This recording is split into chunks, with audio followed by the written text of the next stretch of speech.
সবেমাত্র শুরু করেছি। আউযু বিল্লাহি মিনাশ শাইতানির রাজীম। বিসমিল্লাহির রাহমানির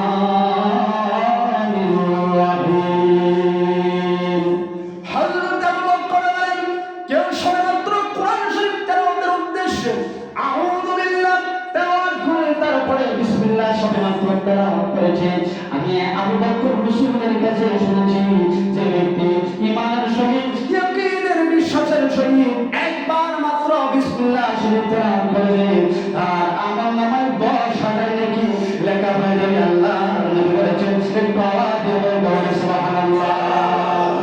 কয় হাজার নেকি বলেন তো? 10,000 নেকি শুধুমাত্র বিসমিল্লাহ তেলাওয়াত করলে, বিসমিল্লাহির রহমানির রহিম তেলাওয়াত করলে। আবু বকর বলেন, আমি শুনেছি রাসূল বলেছেন যে এই ব্যক্তির আমল নামে আল্লাহ 10,000 নেকি দিবে। সুবহানাল্লাহ। এই যে একটা কালিমা, এই যে একটা কালিমা আমরা পাঠ করলাম, এটা কে না জানে? সবাই কম বেশি জানি কি জানি না? এই জন্য সকল কাজের শুরুতে বিসমিল্লাহ বলা রাসূল সাল্লাল্লাহু আলাইহি ওয়াসাল্লাম বলেছেন, তোমরা বিসমিল্লাহ বলো, বড় কথা বলো।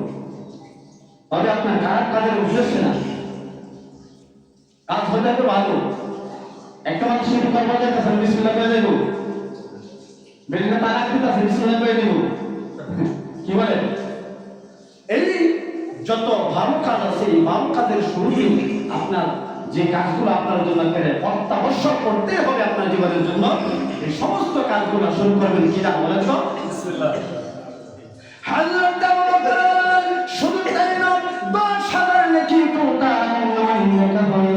আল্লাহর নবী বলেন, বিসমিল্লাহ তেলাওয়াত করতে আল্লাহ হাবিব বলেছেন, বিসমিল্লাহ তেলাওয়াত করার সাথে সাথে আমল নামা হতে 10,000 গুনাহ পরিবর্তন করে দেওয়া হবে, কেটে দেওয়া হবে। বলেন সুবহানাল্লাহ। 10,000 গুনাহ আমল নামা হতে কেটে দেওয়া হবে।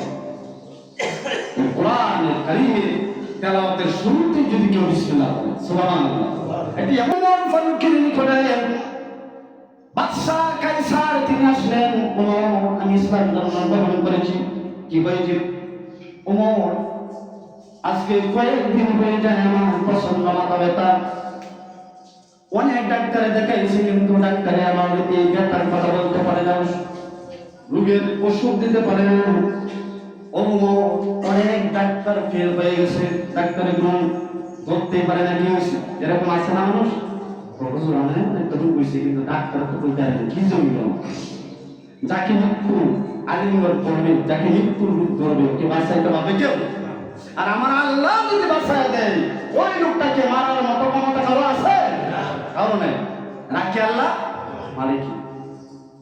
হযরত ওমর বললেন, কি চাই? হযরত ওমরের কাছে বাদশা কায়সার বললেন, তুমি যদি একটু পরামর্শ দিতে আমার এই লোকটা কেমনে ভূমিকা হলো, একটু ব্যথা শুরু হয়ে যায়, আমি সহ্য করতে পারি না, সারা রাত্র আমার জাগ্রত থাকা লাগে, 1 মিনিটের জন্য আমার মাথা ব্যথা দূর হয় না।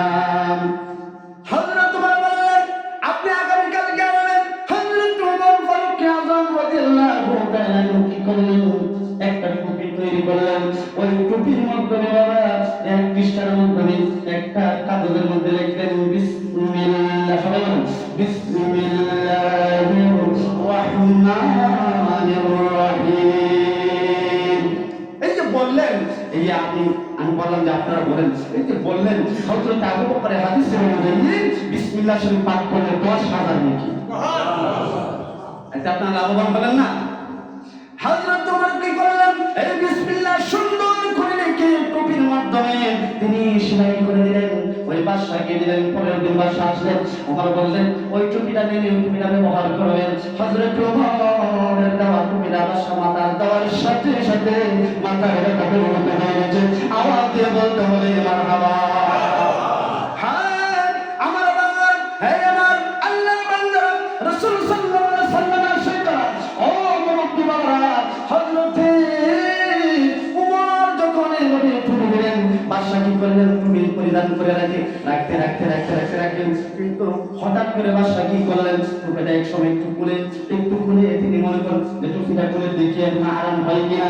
হযরত বাদশা কি করলেন? টুপি বের করে যখন আরামের জন্য বসলেন, বসার সাথে সাথে বাদশার আবার ব্যথা শুরু হয়ে গেল, বাদশার মাথা ব্যথা শুরু হয়ে গেল, আবার তুমি মাথায় দিলেন, আবার রাখলেন, আবার মাথায় দিলেন, এইভাবে বাদশা গাড়ি গ্যাস করতেছে, গ্যাস করতে আল্লাহু আকবার বলেন। বাদশা বলতেছে কারণ কি ওমর কি জাদু করেছে? এবার বাদশা ওমরের নিকটে গিয়ে বলে, ওমর এই পৃথিবীর ভিতরে তুমি কি দেখছো? আমি রাখলে ব্যথা বাড়ে, আর যদি প্রদান করে তাহলে ব্যথা দূরীভূত হয়ে যায়। ওমর বলে আর কিছু নাই, এই টুপির মধ্যে আমি আল্লাহর পবিত্র কালামুল্লাহ শরীফের অংশ বিসমিল্লাহির রহমানির রহিম এই কালামটা লিখে দিয়েছি। যতক্ষণ পর্যন্ত, যতদিন পর্যন্ত এই টুপিটা আপনি মাথায় রাখবেন, আমি ওমর বলে দিলাম আপনার মাথায় তা হবে না।